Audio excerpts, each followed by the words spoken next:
Hi, my name's Amelia Menendez. And I'm Maria Serralero. Hello everyone, welcome to our first presidential debate at South Miami Senior High.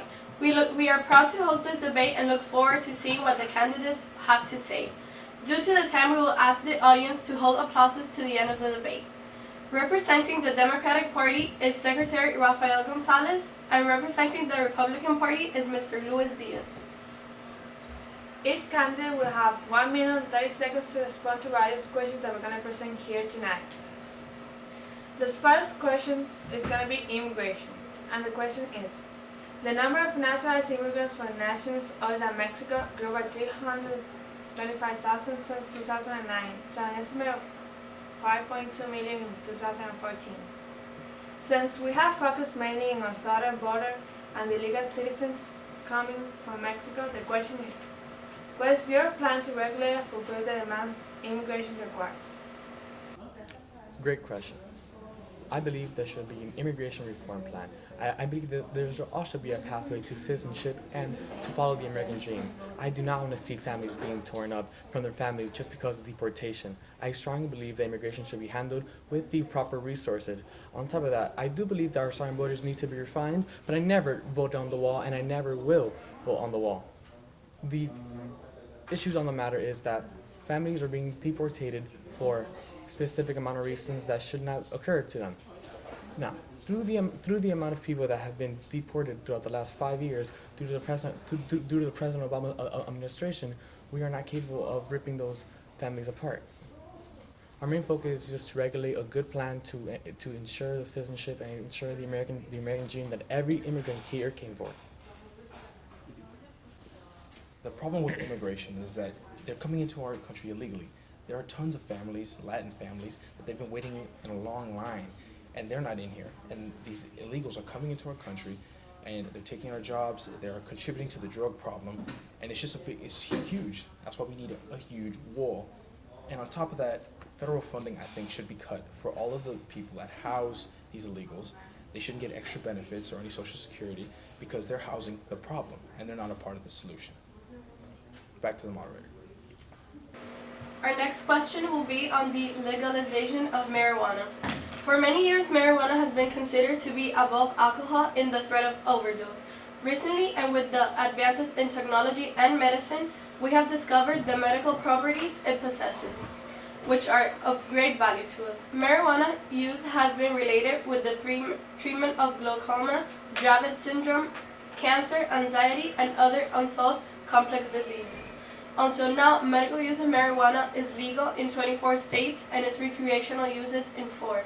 Do you think we should extend the use of marijuana to the rest of our country? Why or why not? And what will be the best method to implement your answer? Thank you.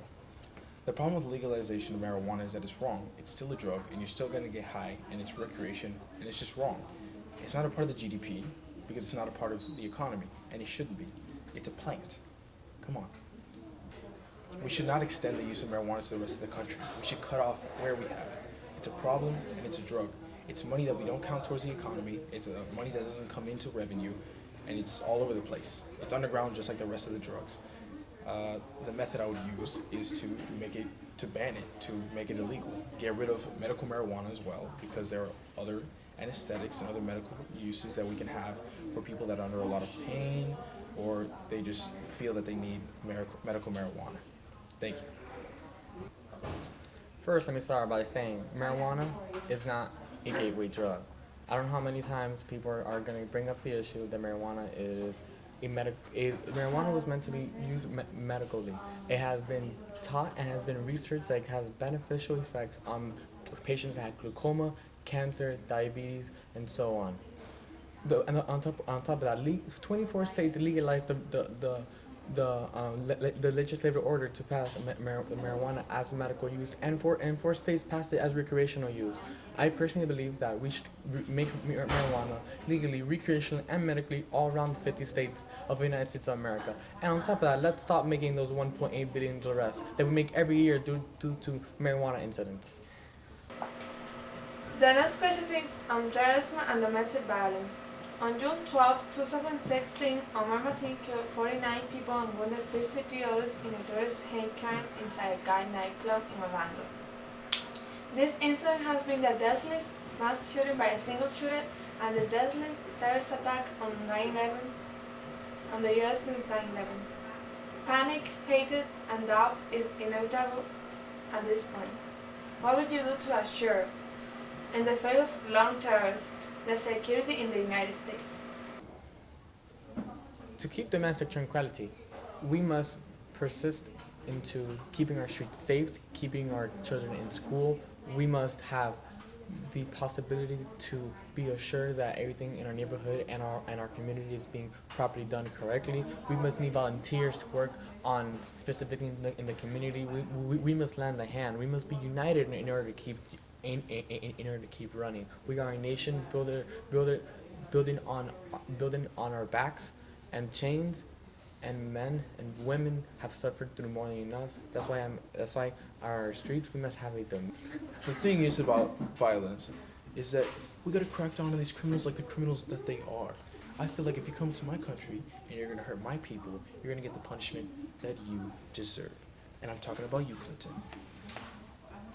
About the thing in Moment to Orlando. Moment to response.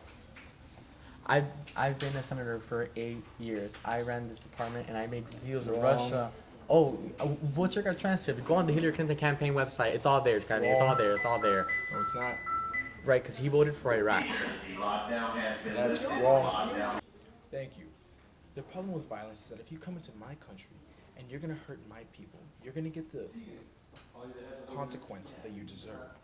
Especially like Orlando. The man killed himself after he went out to kill 50 of our Americans, and that's wrong. He was a part of ISIS, and ISIS isn't scared enough. They're trying to tear down our freedom as a country, and that's why we need to be even harder on them. If you're coming into our country and we find out that you're gonna hurt us, you're gonna get an insane penalty, because that's wrong. The last question is going to be minimum wage. And the question is, since 2009, the U.S. minimum wage has been set at $7.25 per hour. Among the benefits of this measure, we have the reduction of poverty, increased productivity, and incentives to accept a job. In 2014, President Obama proposed raising the minimum wage to $10.10. Do you agree with the implementation of minimum wage? How will this affect the overall economy for our country? Minimum wage is good at where it's at. You can't raise it, or else employers can't, and they can't pay enough people. If minimum wage gets raised, like your organization wanted to, and Bernie Sanders, then we'd have to lay off so many people, and business would have to reorganize all of the way that they do everything. Everything would cost different, and it would be putting people out on their jobs, and it would be a mess. It'd be destruction. I can't believe that you wanted to enforce that. If the economy stays where it's at, it'll be fine. But by raising the wage, you would just put stress on the entire economy. Everywhere would have to be paid more. You'd have to lay off people, and it'd be a mess. The reason why I want to raise the minimum wage to $15, it's because we work. We are middle-class workers just struggling to get a decent penny. We're not all millionaires owning company Republicans. We're all hard-working civil people. Through social programs, making people work, making America work again. I want to include over 1.9 million jobs into my term's atmosphere. For the first 100 days, I will pass a job reform that will include more jobs for more than half of the country, and more half of the population of the United States, all located with our southern and western states of the United States. I understand that we may gain from this advantage because minimum wage will be extremely perfectly for everybody and manageable for every state. The states should not control the how much money they should distribute out. The federal government should. Through these programs, I want to ensure that every citizen shall receive the same form of treatment and the same form of working. Together, we shall overcome and enforce Social Security, Medicare, and every government official program that will help and benefit the people in our communities. Our next topic will be on education. According to a study of 66 of the nation's big city school districts by the Council of the Great City School between pre-K and 12th grade students took about 112 mandatory standardized exams, excluding the additional time devoted to preparation and regular day-to-day classroom quizzes. Since the tests come from the organizations outside the school, teachers go blind on the preparation of students. As a consequence, the alternative of teaching to the rest has been frequently used, causing high school students to be poorly prepared for college. Do you agree with the inclusion of standardized tests? Do you think this amount of testing has become an epidemic? And what would you recommend to improve such a crisis? Education is a strong topic to hit. Our kids are the ones suffering in this country with whether if students have college debts or whether they are or over debt or if they're under debt. I want to reduce subsidized loans for student debt and cancel student debt because they require high tuition. I want to make school free for all, making 2-year community college available for everybody that needs it and everybody wants to apply. Testing is required by the states, and as it should be required as to be given to the states.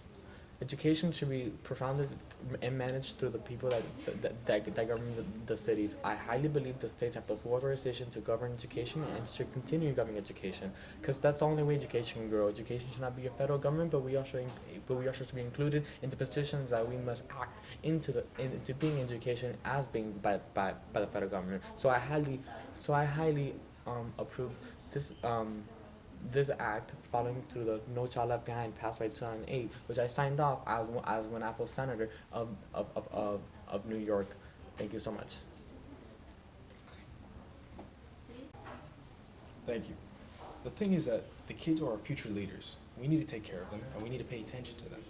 We have too many tests, and I've heard from thousands of kids that there's too much testing. You need to go to school, you need to learn, and they need to enjoy it, because then it's not going to stick. The standardized tests, there's just too many of them. You need to have bigger tests but less often so that they get tested on really hardcore knowledge, and that's it. It's not just quiz after test after test. Basically, the amount of testing we have has become an epidemic. It's too much. It's stressful for the teachers, it's stressful for the students, it fills up the logs of teachers that they have to work around it, and it's just insane for everyone. I think to regulate testing, I would just make less testing. You shouldn't have that many. There should be a limit, actually, for the students. A certain amount of quizzes and a certain amount of tests. In China. We would like to thank our audience for being so respectful and kind. We also want to thank South Miami for allowing us to host this debate. We would like to thank our candidates for their honest opinions on the topics discussed. Thank you so much, and good evening.